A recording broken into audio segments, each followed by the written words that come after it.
I'm Roy Childs. I think that I could use up my 10 minutes entirely with a rebuttal to what has just gone on. Hopefully we'll get into that a little bit later on. I would like to say that throughout the course of the week there are likely to be a number of conflicts, arguments, discussions, and fights. This is natural. This is part of human life. It's part of a political party or any other group that wants to institute change. However, I think it behooves us to remind each other why we are here and what we are all about and what it is that unifies us and what common enemy it is that unifies it, and that is the state, the government of the United States and the other governments on this planet, which has carved up the earth and made the earth into a slaughterhouse. They're slaughtering people all over the world, in left-wing countries and right-wing countries. In this country, government grows day by day. Militarism is growing. The social agenda of the moral majority is going to be coming out of the closet. We have to fight for liberty by means of fighting the government programs which are going to be shoved down our throats by anyone, left or right, liberal or conservative, Republican or Democrat, in the foreseeable future. If you ask me what kind of political party I want to see us become, it is the first strategy, one which aims to achieve positions of political power in this country and dismantle the system of government domination of our lives as quickly as possible.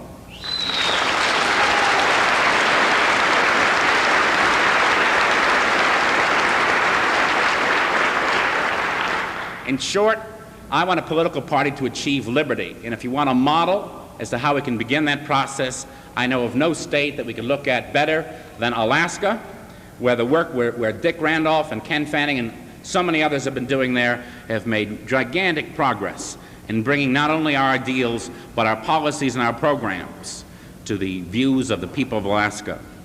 In fact, if we're going to become a political party to achieve liberty, every stage in the political and intellectual process is necessary, from the most abstract intellectual work of the sort done by Nozick and by Rothbard and by so many others, to petition drives, to campaigns, to writing and editing magazines of the sort that at least two of us up here do. Every step in the political process, in the intellectual battle for liberty, is necessary. And there is no one in this room who cannot find a role to play in promoting liberty in this country today. I would like to point out the problems with coalitions and with the Norman Thomas Socialist Party approach to politics, the co-optation strategy. I'd plan on doing that anyway, but I might as well. It is true that many of the things in the Socialist Party platform have been adopted over the years by the Democrats and by the Republicans. However, I submit it to you that if Norman Thomas were alive today and saw the kind of society that the Democrats and Republicans had built by stealing a few of his programs and bastardizing them and implementing them to buy off parts of a potential constituency, he would turn over in his grave. And if we approach a co-optation strategy, the same thing will happen with us and Ludwig von Mises and Ayn Rand whenever she dies, or Murray Rothbard, or me, or anyone in this room. We will all turn over in our graves because we will have given up. We will have given up the process of fighting for what we want to see in this country, and that's liberty. Libertarianism is unique. It's not just a program that goes farther in the direction of budget cuts in the domestic arena than Ronald Reagan, or has a less interventionist foreign policy than George McGovern. It's a unique program which we cannot see in our respect for civil liberties, our focus on the issue of peace and non-intervention, our focus on the issue of laissez-faire, of getting the government out of the whole process of structuring this economic system. It is a process and an approach to politics which is so unique that we cannot become tail gunners for lukewarm Reaganites or work with left-wing Democrats who happen to be peaceniks, because if we work for Reaganites, we are going to get the moral majority social legislation shoved down our throats, and we are going to have militarization upon militarization until this economy becomes so heavily burdened with arms that there'll be nothing left to do except shoot them off or sink.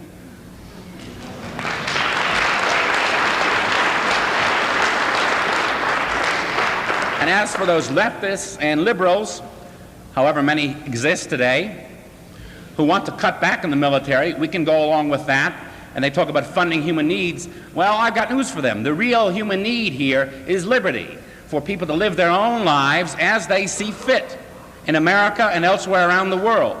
No doubt in becoming a political party which achieves liberty, which runs candidates and does the actual repealing of those laws, of those regulations, and the changing of those judicial decisions which have structured our society as it is so structured today, we will face pitfalls and problems. So what? Who cares? Problem solving is necessary to all of human life. And there is no chicken little approach which is going to allow us to duck this, not a co-optation strategy nor anything else. It is true that we face a problem now, and many of the arguments and discussions over the last few months have raged over the problem that we are having and having a transition from purely talking about abstract theoretical principles like the non-aggression axiom or Laissez Faire Capitalism or a voluntary society to proposing actual programs and policies to move toward that. Let's take up the issues in very brief. Social Security, education tax credits, the gold standard, balanced budget, the whole issue of adequate versus strong defense, and the subcontracting of government services. There are problems with each one of these, and none of them are purely libertarian in the sense that we would like to make it. I thought the Clark proposal for Social Security was masterful, and the work that Peter Farrar has done for the Cato Institute is masterful. It takes too damn much time, for one thing, to get rid of the Social Security system and move into a private retirement system. It is a good program to propose as a means of getting people to think about the destructiveness that Social Security is going to have, not only as the baby boom starts to retire and the money runs out, but the effect it is now having on capital investment in this country. Education tax credits are not purely libertarian either, because what about those people who are single, who don't have any children, who don't particularly like schools or want to give a tax credit for someone else to go to a school? They are not allowed under this program to get money simply back that they're forced to pay for other people's education. Nonetheless, the education tax credit approach is, I think, a significant move toward doing something we have to do, which is junking the public school system and moving to a system of private competing education systems in this country that take full advantage of not only the diversity in social and moral views that different groups have, but in the technologies we have to educate children. It is a way of dismantling the public school system which is wrecking minds today, and that's a very important thing to remember.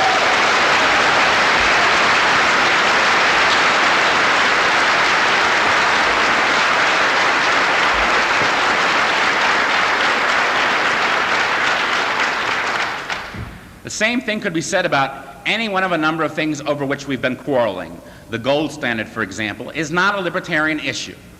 Our approach ought to be that of Hayek, the denationalization of money, getting money supply out of the hands of the government.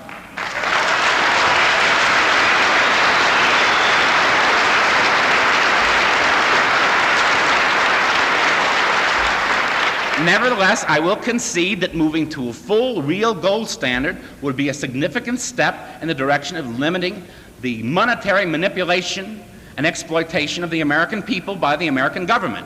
It would be a significant step to take. On the issue of balanced budgets, some people who have griped about the Clark approach to Social Security or education tax credits have endorsed other things such as balanced budgets, gold standards, things like this. Now, we should endorse a balanced budget, but we should want to balance it as low as we possibly can, aiming for the optimum of a zero government budget. That's what we want.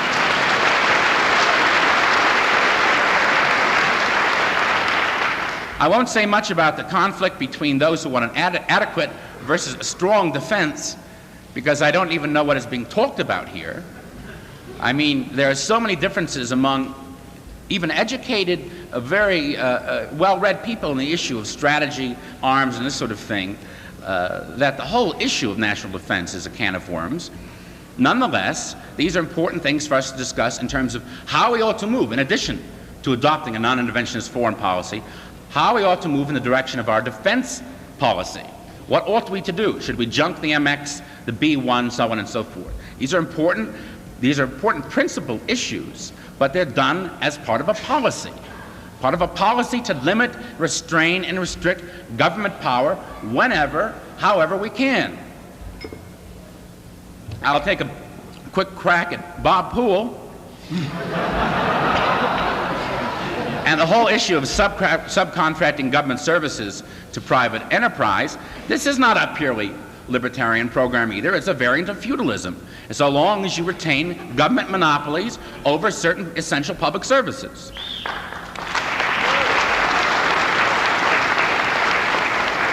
So I'm saying that there are pitfalls in trying to make the transition from principles to policy, and there's not one person on this panel or in this room who hasn't proposed something that somebody from a purist libertarian perspective couldn't pick holes in if they wanted to. Nonetheless, these are important decisions that have to be made, and we can't be afraid of them. I'm going to make just a few more comments and hand over the microphone to Bob.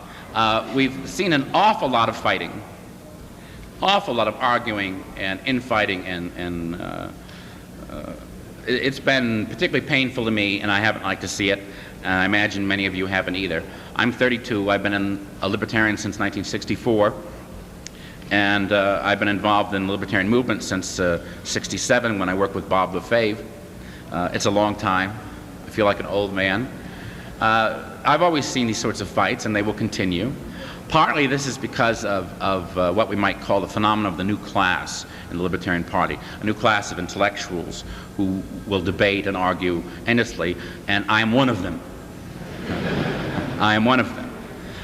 But I want to point out that because there are problems in making the transition from the principles to the policies we want to advocate and vote on, there is never going to be agreement on specific programs by intellectuals or people who study much in specific issues. There was a point at which I agree with Murray Rothbard on about 95% of his views. Apparently the gulf has widened somewhat over the last couple of years. I sometimes hope that someday I'll see a disagreement between Murray and Bill Evers.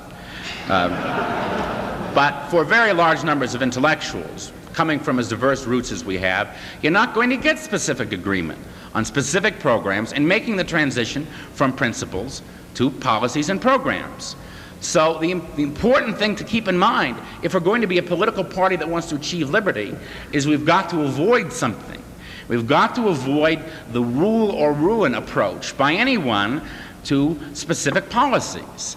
And all you have to do in history, if you want to look at how damaging and destructive this can be, is look to the fragmentation of the left, where there are 9,000 little socialist workers and labor parties and other things under the sun, all over the place, each who's split off over some minor little thing and then never kept the overall picture in mind.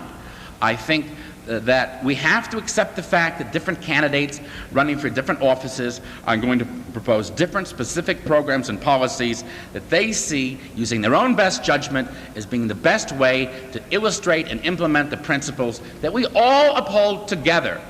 We all uphold together, and we've got to accept that diversity, those competing strategies, and there's no way around that.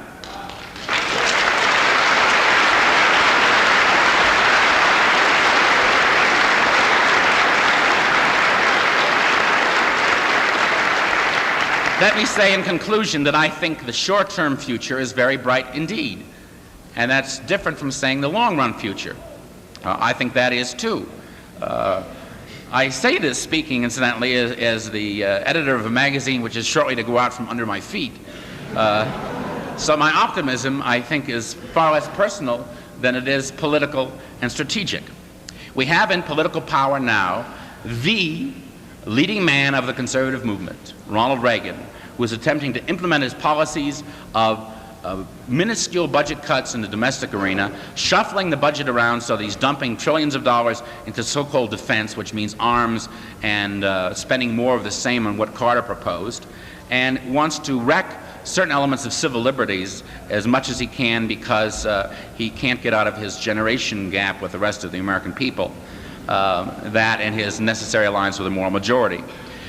I think that if Ronald Reagan's foreign policy continues in the direction that it has been set upon, and he spends his 1.4 or 1.6 or however many trillion dollars on defense, quote-unquote defense, over the next 4 years, you are going to see the wreckage of the Reagan economic program.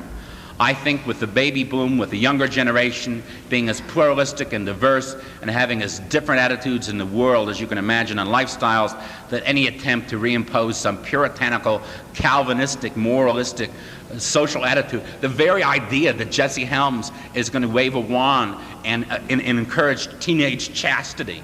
I mean,